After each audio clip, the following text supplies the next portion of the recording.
Hey guys, back again with another episode of Umineko. Got my computer set to gold just because it's the Legend of the Golden Witch, and getting as close to Christmas. Well, Christmas break is upon me, and I'm gonna start recording more parts. So let's just start right away.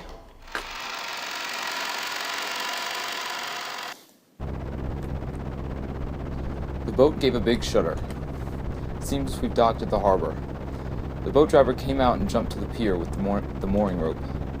A large man in a tuxedo was waiting there for us with a warm, smiling face. I didn't know his face, but judging by his clothes, I guessed that he was a servant of the Ushiromiya family head house. "Welcome home, milady. You were quite late, and I began to worry." "Ah, thanks for caring. This moron got so scared that we had to slow down. It was seriously annoying." "Just shut up! Someday, when the shoe's on the other foot, you'll remember this." At this rate, the word will spread around the entire family and it'll become the big conversation piece during dinner. Even without this, everyone would be talking about me because of the 6-year gap, but now I've given them an even juicier topic. Damn it, why does the Ushiromiya head house have to live on this isolated island? In the meantime, the boat had finished its mooring. A small plank was lowered so that we could get down. One by one, our parents came out of the boat. "You must all be quite tired from your long trip. Madam, please allow me to assist you." "Thank you. It's been a while, Goto-san. How are you?" "Thank you for your concern. It's always my pleasure to serve." "Battle-kun, isn't this your first time meeting with Goto-san? If I'm not mistaken, you weren't working here 6 years ago, right?" "Indeed. So please, allow me to greet him for the first time. It's an honor to meet you at last, Battle-sama." "Pretty secure about my height, but you're huge. This is definitely our first meeting. If I'd ever met a big guy like you, I'd never forget it." "It's a pleasure. I'm Battler. I do apologize for the wait. I've been working for the Ushiromiya head house since the year before last. I'm Gota, your servant. It is a pleasure to make your acquaintance. If there is ever anything you need, please feel free to rely on me." "Gota-san, it's been some time." "It has been too long, Georgie-sama. Please, allow me to assist you." "As usual, you're a reception pro. If you ever need a job, just let me know, okay? I'd hire you anytime." "You do me too much honor. Please allow me to assist you, Hideyoshi-sama." Goto-san then lent a hand to everyone as they disembarked, greeting them as they passed. His speech and mannerisms had the refined polish of a professional. He was very graceful, in contrast with his initially rough-looking appearance. His large size made him seem a bit scary at first, but he was much more polite than my first impression of him had led me to believe.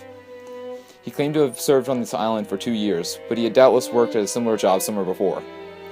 After everyone disembarked, the mooring rope was untied and the boat started to steer away from the harbor. It was probably returning to its home port of Nijima. The captain waved his hand in farewell. Maria conscientiously waved her hand back. Now that I think about it, that must have been why I felt something was out of place for a while now. I can't hear the cries of the seagulls. Seagulls? The birds? It's true that whenever I come to this island, the seagulls always meet us with their lively nya nya cries. And because of that, whenever I hear the cries of the seagulls in any other place, I get the feeling that I'm coming to a family conference.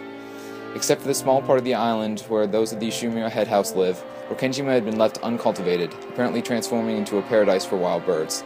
The whole wharf looked like it was turning into a huge seagull colony, and this island was always full of seagulls.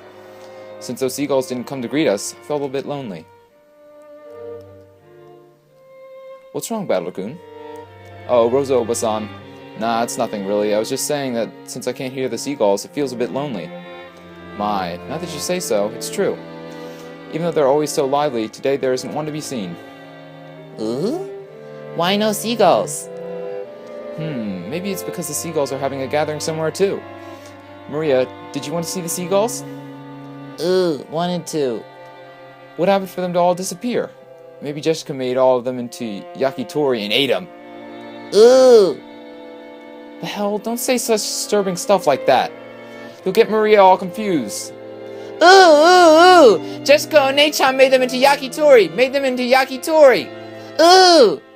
I did not! Why the hell would I do something like that?" That's right. Jessica made them into yakitori. Skin and meatballs, liver and onion.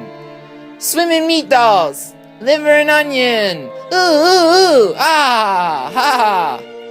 As I made fun of Jessica, Maria tagged along looking like she was having fun. Oh, so she's a person who goes with other people's moods. Alrighty then, from today on I'll make you my #1 follower. As I smiled at her, she beamed, looking overjoyed and possibly happy with my modest solidarity. That's not it, Maria-chan. It seems that the wild birds are attuned to changes in the weather and atmospheric pressure. Looks like the weather will get worse around tonight. It's possible they hurried back to their nests. Ooh, not yakitori? Jessica One-chan didn't make them into yakitori? I did not! I said I wouldn't do stuff like that! Alright, Battler, you admit right now that you lied. Battler-kun, Maria-chan is a naive girl, so she takes even jokes seriously. You should choose your jokes more carefully. Georgie Aniki gently scolded me. Even though I outstripped Aniki in height, Aniki was, of course, Aniki. There was no choice but to obediently apologize. Hey, my bad. Maria, that just now was a joke. It's just today the seagulls are all quiet in their nests. Battler lie? Joji Oni-chan true? Despite her having all that fun, she really was tricked. Her pure eyes seemed to blame me. Maybe I went a little overboard with her after all. Yeah, that's right. What Georgie Aniki said is true. The weather is bad, so they probably went home for today. Doesn't mean they're gone, does it? Right, Oba-san? That's right. Tomorrow, when the weather gets better, I'm sure they'll come back and let us hear their meow meow cries. Ooh, they're waiting for the weather to get better to come back. Waiting for tomorrow. Waiting for the weather to get better. Ooh. Maria was in a lighter mood and was looking forward to tomorrow when the seagulls would come back and fill the skies. Still, Georgie Aniki really was amazing at taking care of kids. I think I remember Aniki taking good care of me as well when I was a brat 6 years ago. Aniki, that's probably your gift. Georgie-kun is amazing at taking care of kids. And you're not working in childcare? Yeah, Joshi-ni-san, looks like it's what you were born to do. Personally, I see you doing that rather than doing business in some company president's office. Oh no, childcare is a fine job, but it's not a job where merely liking children is enough. You're truly modest, Georgie-kun, but Batter-kun is also quite good with children. Earlier, even it was just for a time, Maria seemed to be having a lot of fun. Keep on playing with her like you did just now. Just choose the jokes carefully though, alright? Rosa Obasan winked at me, giggling a little. A real mother, I thought to myself, who's happy that Maria looks like she's having fun. Come on, Rosa. And you brats too. What the hell are you doing? Let's go now. Alright, we're coming.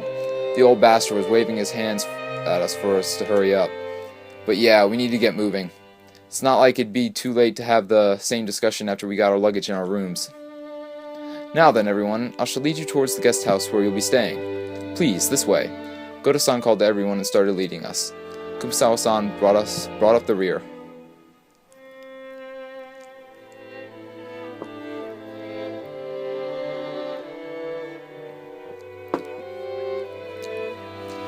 A serpentine, twisting path led into a dim forest. It ran a bit uphill. I guess the path was made twisting so that the slope wouldn't feel too much, but personally, I'd have been happy if they had the guts to make some stairs in a straight line. No doubt they made the path twisting on purpose to put on the airs of distance and importance. Before long, we saw garden-style stone steps. From here on, I have some memories. Go up these, and at the top of the stone steps, we saw a beautiful guest house.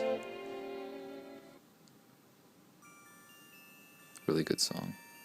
Just listen.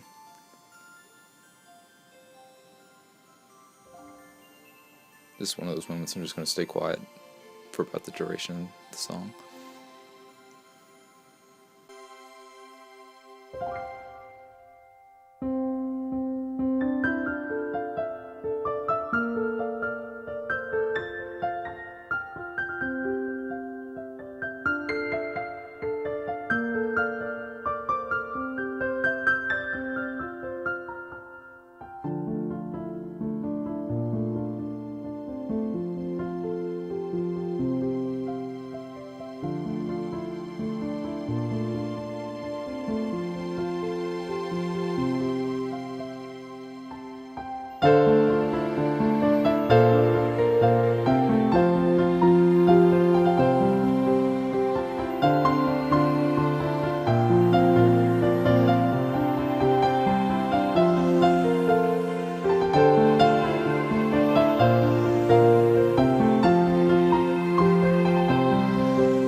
cigarettes sometimes, and a good song comes on, so unless anybody wants me to stop, but until then I'm just going to keep doing that.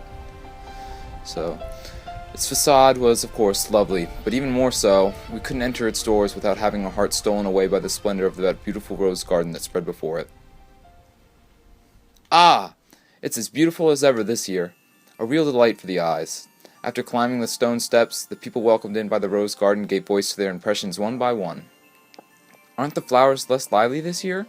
It must be because the summer wasn't as warm enough. I also believe that is so. When one compares with last year's blooming, it is a pity that this year's is a bit inferior. Even so, it was a delightful rose garden. I remembered that every year before 6 years previously, huge amounts of roses has greeted me.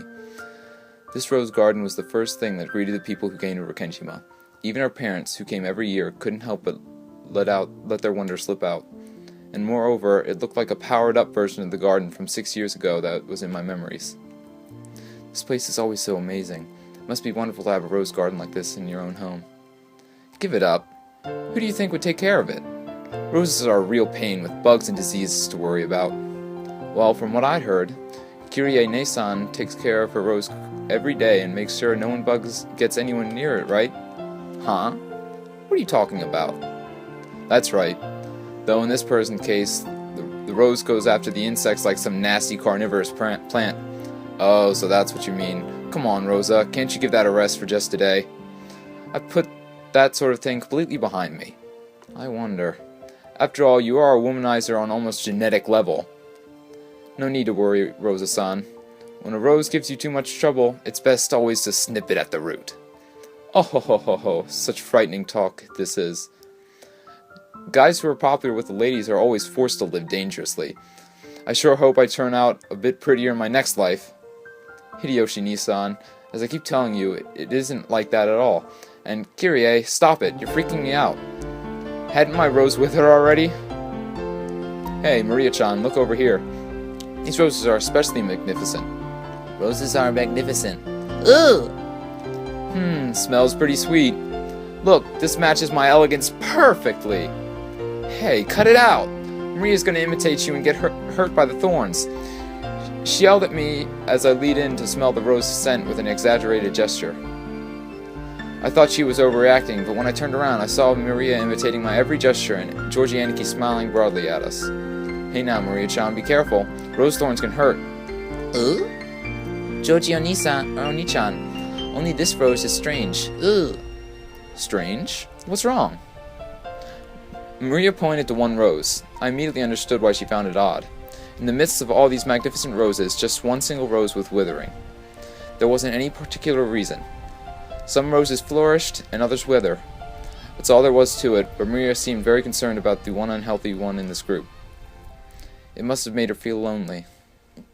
So, you feel sad for this rose because it's the only one that isn't healthy?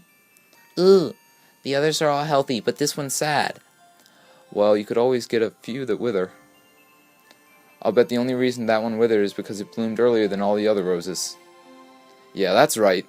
It probably just bloomed all over the place, fulfilled its duty, and went to rest. You shouldn't get so worked up about it. Ooh. It seemed that Maria's pure, sensitive nature was making her feel some emotional pain for the rose that withered alone. Even though she understood the logic of it, it still felt lonely to her. Then, Maria-chan, why don't you look after this rose until we leave? Ooh?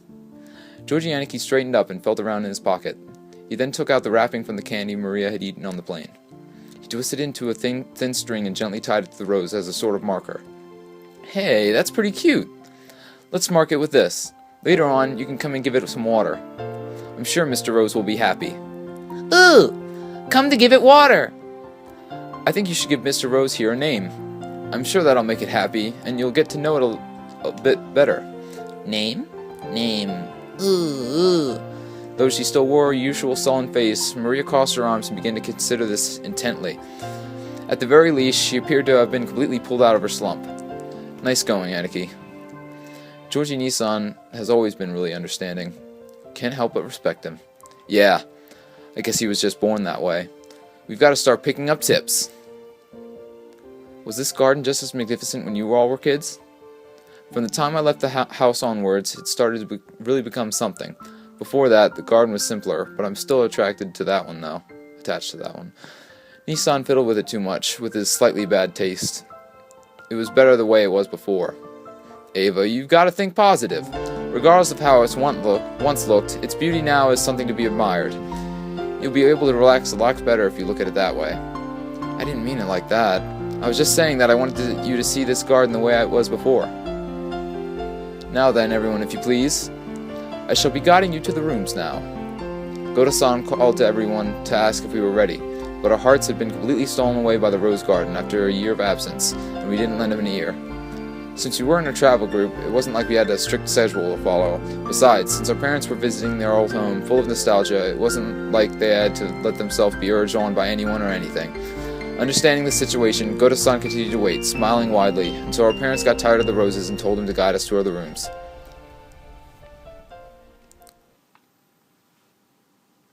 My! Hey! If it isn't Kanon-kun! It's been so long. How are you doing? Hideyoshi Oji-san suddenly shouted. In the direction he was waving at, there was a slender boy. Meeting him right after a huge man like Goto probably emphasized his small stature. The boy was in the middle of transporting piled-up gardening tools and the like in a wheelbarrow. When he realized he was being called to stop, he set down the wheelbarrow, took his hat off, and bowed his head. Good afternoon. I figured he was probably younger than me. I realized by the general atmosphere surrounding him that he was a servant too. He answered Hideyoshi Oji-san's greeting, but he seemed unsociable deep down. It was a greeting that lacked feeling.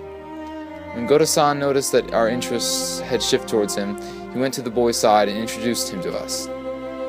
Badler-sama, I shall introduce you. He is one of the servants who serve the Ushiromiya head house. Kanon-san, greet our guest. I'm pleased to meet you. I'm the servant, Kanon. Yep, my first impression wasn't wrong. He gave the feeling that he was unsociable, and a bit of a poor speaker. Compared to Goto-san, who was extraordinarily polished as a servant, no matter what he did, he gave off a feeling of inexperience typical of his age. When Goto-san urged him in a whisper to give a bit more of an introduction, the boy named Kanon only cast his eyes downward. Kanon-san, could you perhaps give him a little more as a greeting? No, because we are furniture. It seemed that he wasn't refusing to greet us out of spite, but rather he gave the impression that he had no choice but to stay silent, not knowing what to add to his greeting. Kanon-kun's shy. He's the kind that doesn't talk much. He might not be that sociable, but deep down he's a really good person. Don't get him wrong. You've been working here for 3 years, was it? So yeah, you've been here a lot longer than Kanon-san, right, Kanon-kun? Even though it's not like he made a super bad impression, Jessica hurriedly backed him up. I see, apparently him being unsociable works against him all the time. Sorry. Okay then, nice to meet you. I'm Battler. I'm 18. How old are you? A silence, as if appraising whether it was a question that must be answered or not. But here again, Jessica plowed ahead. If I remember correctly, he's 2 years younger than us, so 16, right? Yes, that is correct. It looked like, if given a choice, he would have preferred not to tell us his age. Him not wanting to tell his age was probably because he thought he would be looked down upon for it. I remember that when I was around his age, I hated being asked how old I was by adults. I see, 16, huh? That's gotta be a delicate time. In that case, I asked something I shouldn't have. Hee, I'm glad you're about our age. Just be cool and call me Battler, and I'll call you Kanon. Thank you very much, but just a sentiment is sufficient, Battler-sama. Jessica looked all downcast for some reason. She seemed to think that my impression of Kanon was worsening because of his rejection. Well, that girl Jessica probably couldn't understand the fretful male heart at this age. As his elder, even by just 2 years, who would lead him into adolescence, I took it upon myself to understand that. Kanon-san, could you please be a little bit more courteous? A smiling face is also the duty of a servant. I apologize. I shall make an effort. Ho ho ho! Goto-san, Kanon-kun is trying his best, isn't he? Looked like he had already been well warned about his discourtesy. And apparently he hadn't improved a bit. Goto-san kept his business smile, but let a small sigh of resignation escape. Well then, I still have work to do. If you'll excuse me. It looked like Cannon himself was uncomfortable with remaining silent here any longer. After another perfunctory bow, he turned on his heels and started pushing the wheelbarrow again. Just then, suddenly, the wheelbarrow wobbled and fell, scattering the load. I guess the wheelbarrow with a single wheel caught on a pebble and lost its balance. What have you done? Now, quickly, clean it up! Since Goto-san was one to harp on the fact that presenting a clumsy appearance in front of the guests is a servant's shame, he urged him along in a low voice. Kanen-kun, who probably understood quite well without being told, wordlessly reloaded the wheelbarrow with the falling objects. He seemed to be fine with the light-looking guarding tools, shovels and such, but he looked like he was having trouble getting his arms around and lifting up some sacks of fertilizer. Are you alright? You're so careless. Here. Lady, you'll dirty your garments. Please, leave it to us. Goto-san took the shovel and Jessica had picked up with an elegant gesture. At his back was the figure of Kanen-kun having trouble with the sacks of fertilizer. Ooh! You'll dirty your garments? Don't worry, the ones I'm wearing aren't that elegant. Besides, I hate guys who make the waitress picked up in the fork that they dropped at the restaurant. I lifted up the other bags that had fallen. Of course, they weren't light, but for me, it was a piece of cake. Kanen-kun turned his surprised eyes towards me. It was the face of one who would never have thought to receive help from a guest. But Battler-sama, that's sufficient. I'll take care of everything. So, don't you worry. I may not look it, but I've got it where it counts. Hehe. Since Kanen-kun looked like he hadn't yet gone through his growth spurt, he was stuck with a sort of weak body. I guess that this sort of weight was just too much for him. It's quite heavy, isn't it? It's natural that it would be difficult for you. Kanen-kun, don't worry about it. Okay, my time to shine. This makes up for the boat part from before, right? Ha! As if your antics earlier could be written off just by this. Ah ha ha ha. Later, I'm gonna tell Kanen-kun too just how funny you were, Battler. Fa! Ooh! As they did this, I piled all the stuff back onto the wheelbarrow. For letting you see such an unsightliness, I beg your forgiveness. Very well, enough now. Please go. Letting such a disgraceful thing be seen by the guests who were supposed to be made welcome must have been hideously embarrassing as a servant. Pressed by Goto to hurry up and exit, Kanen-kun left. You're too harsh on him, Goto-san. Wouldn't it have been better if you'd help him instead of being a bully? That had not occurred to me. I deeply, deeply implore your forgiveness. Without even a twitch in his smile, Goto-san apologized elegantly. Kanen-kun has a ton of things he's good at, too. It's just that being young works against him all the time. It's a crying shame. It's a prickly age. You be nice to him. Close-mouthed servants are just fine. Right, Kumasawa-san? Oh ho ho ho ho. Rudolph-sama, you truly are harsh. There is no servant as silent as I, of course. Everyone smiled wryly at the shameless lie. Even she herself didn't believe that, not in her wildest dreams. She said that to loosen us all up. Yeah, that's the kind of character Kumasawa Bachan used to be. The mood that had stiffened a little was cleared up in a twinkling, thanks to Kumasawa-san's cheerful smile. I'd like to put that on the baggage soon. Goto-san, how are we to split up for our rooms? It shall be the same as the previous year. I shall guide you. Please, this way. We headed towards a trim, elegantly simple guest house. This was going to be our temporary quarters for a night.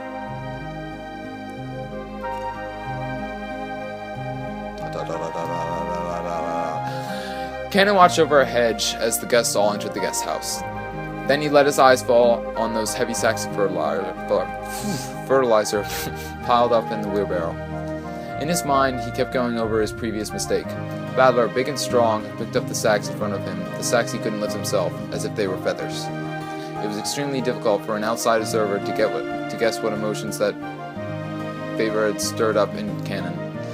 But as far as you could tell by watching him hang his head from behind, there was something that he just couldn't let go. Muttered words escaped from his lips. But those words he murmured were so soft that they didn't even reach his own ears. Even I. Kanen hung his head, slightly biting his lower lip. I suppose that's where we'll end for today. visit the or start back up at the guest house tomorrow. And good night.